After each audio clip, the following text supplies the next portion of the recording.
The gingerbread man who came back hungry. In the snow-dusted suburbs of suburban Ohio, where every cul-de-sac glowed with inflatable Santas and synchronized light shows, Emily baked her annual batch of gingerbread men. It was a tradition passed down from her late grandma. Cut them out with a smiley face, cinnamon eyes, and a candy button heart.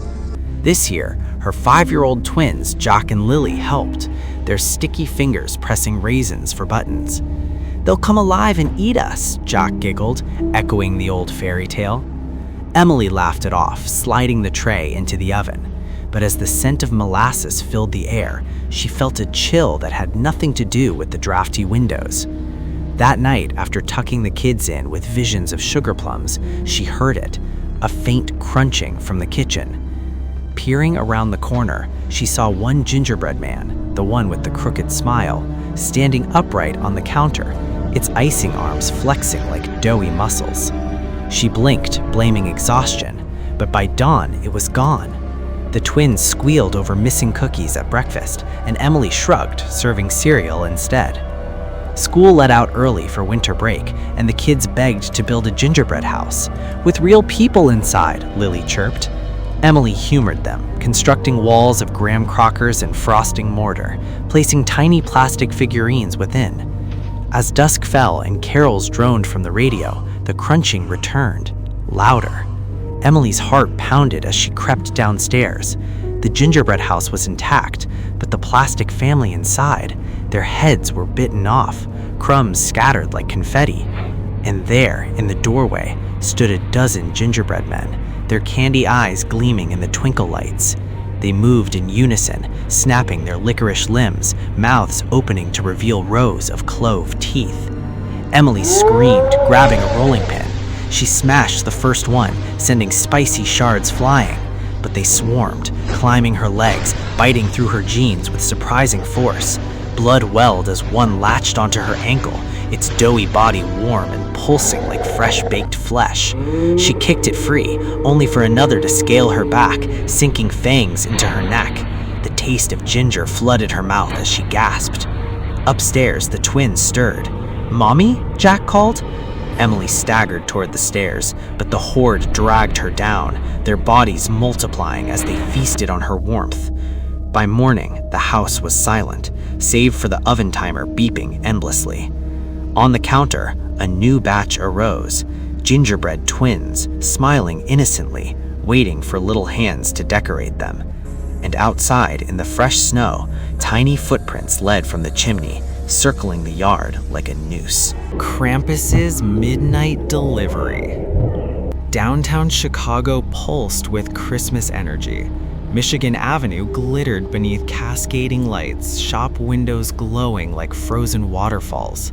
Street vendors sold roasted chestnuts as icy wind whipped through the crowds. Tyler hated every second of it. A tired delivery driver for Jolly Elves Express, he trudged through slush in a red Santa hat, the company's idea of holiday spirit. Christmas Eve was always the worst.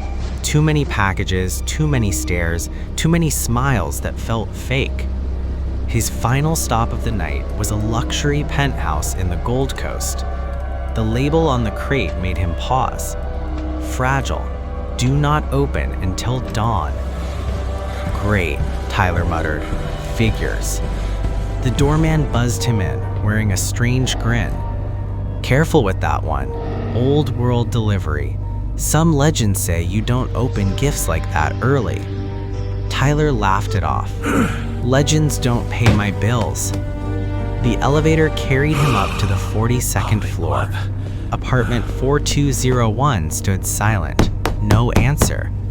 Against his better judgment, Tyler forced the door and dragged the crate inside. The apartment smelled wrong. Pine mixed with something sharp and metallic. A towering Christmas tree stood in the living room, its ornaments hanging unnaturally still, like frozen witnesses. Curiosity got the better of him. He pried open the crate. Chains slid out, clinking softly, as if alive. The lights flickered. From the shadows behind the tree, something moved. A towering figure stepped forward, nearly 7 feet tall. Curved horns rose from a burlap hood. Bells jingled faintly around his ankles as cloven hooves scraped the floor. Tyler couldn't speak. Krampus. Not a costume, not a story. Real. The creature's chains snapped outward, wrapping around Tyler's arms and pulling him off his feet.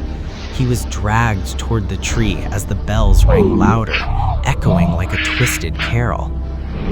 "Naughty list?" the creature growled, its voice like stones grinding together. Tyler struggled, begging, promising anything. The creature only laughed, a low, echoing sound that filled the apartment. From its sack, it pulled ancient tools of punishment, symbols of old traditions long forgotten. The night stretched endlessly.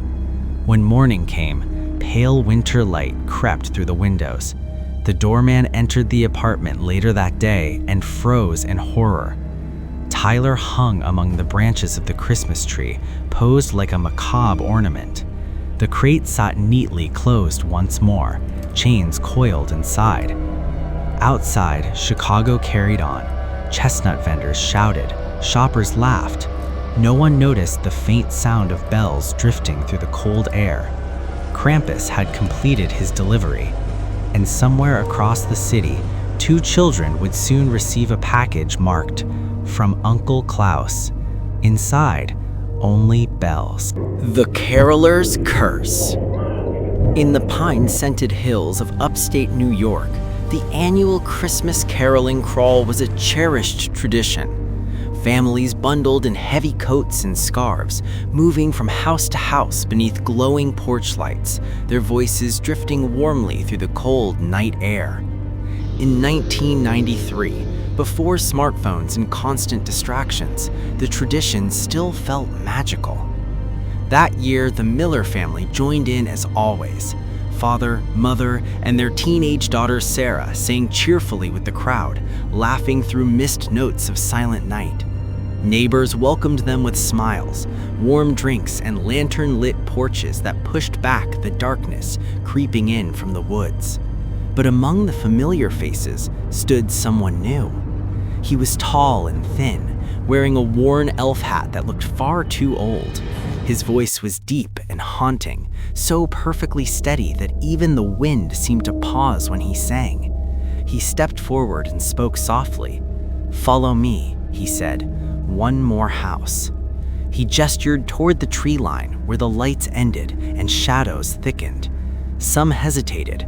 Everyone knew about Blackwood Farm, abandoned since a fire decades earlier. Whispers lingered of carolers who had gone missing there long ago. But laughter, warmth, and tradition overpowered doubt. The group followed. The farmhouse rose from the snow like a forgotten monument. Its windows were shattered, its walls groaning softly in the wind. Inside, the air smelled of damp wood and something old, like memories that refused to fade. Lanterns flickered as the carolers gathered in a circle. Their voices lifted once more, singing "God Rest Ye Merry Gentlemen." Then the stranger joined in.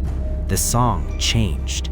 The words twisted, bending into unfamiliar verses that chilled the air. A sudden gust slammed the door shut. Every lantern went dark at once. Panic spread. Cold hands reached from the shadows, grasping, pulling. The floor creaked as if something beneath it was moving. One by one, voices vanished mid-song. Sarah reached for her father, only to feel his hand disappear from hers. Her mother cried out, the sound abruptly cut short as the darkness swallowed her. The stranger's laughter echoed through the farmhouse. His shape stretched unnaturally, shedding its human outline. Pale limbs gleamed in the darkness, and his voice hissed through the air. "The carol must never end," it whispered.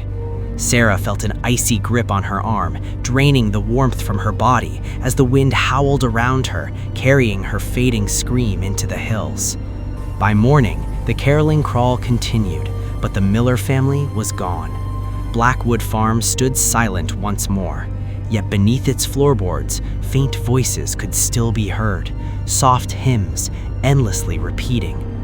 That night, a new group gathered at the edge of the woods. Among them stood a familiar stranger, elf-hot, freshly dusted with snow.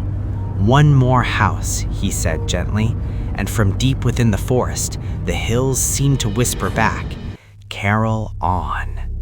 Tinsel in the veins. Las Vegas never slept, but on Christmas Eve, the Strip felt unreal. Neon lights shimmered like mirages, holiday decorations flashing above endless rows of casinos. Artificial snow fell from hotel rooftops as music echoed through the night. Jake had seen it all. A pit supervisor at a major casino, he spent his nights watching other people gamble away their lives while quietly losing his own. Every Christmas Eve, when the crowds peaked and the lights burned brightest, he slipped away after midnight for a ritual he never spoke about, a cheap motel just off the boulevard. This year felt different the moment he walked in. The room buzzed faintly, like an electrical current in the air. Holly, who usually greeted him with a bored smile, seemed strangely energized. Her eyes reflected light unnaturally, almost metallic. "I've got something special tonight," she said, pulling out a small spool of silver tinsel. It glittered like it had been cut straight from the casino's massive Christmas tree. Jake frowned. "What is that?" "Holiday spirit," she replied softly. Something about her voice made his skin crawl. The tinsel shimmered, flecked with dark stains that looked old, dried, and wrong. Jake hesitated. He noticed faint silver lines beneath her skin, like wires glowing just under the surface. But the city had taught him one thing: hesitation never paid. The moment the substance entered his bloodstream, agony exploded through his body. Not pain as he knew it, something colder, sharper, alive. His vision shattered into impossible images, twisted toy workshops, smiling figures with empty eyes, reindeers circling endlessly like a roulette wheel. The walls pulsed with red and green light as Holly laughed, her voice echoing like a broken speaker. Jake collapsed, clutching his chest. Inside him, something was growing. Silver threads raced through his veins, spreading outward, tightening, replacing warmth with glittering cold. He tried to scream, but his throat locked as the strands wrapped tighter, shining beneath his skin. Holly's face flickered. Her features cracked and split, revealing blinking lights beneath, like a holiday decoration gone wrong. Her voice distorted as she leaned closer. "Every light needs power," she whispered. The room filled with a blinding flash. When morning came, housekeeping found Jake sitting upright on the bed, perfectly still. His body was wrapped entirely in silver tinsel, hardened into place like an ornament. His eyes stared forward, frozen wide, reflecting the motel lights. Holly was gone. That night, back on the Strip, a woman with a familiar smile leaned against a blackjack table. A spool of silver tinsel peeked from her purse, glinting under the casino lights. "Feeling festive?" she asked her next target. And in the casino's towering Christmas tree, one branch glowed brighter than the rest, pulsing faintly as if alive.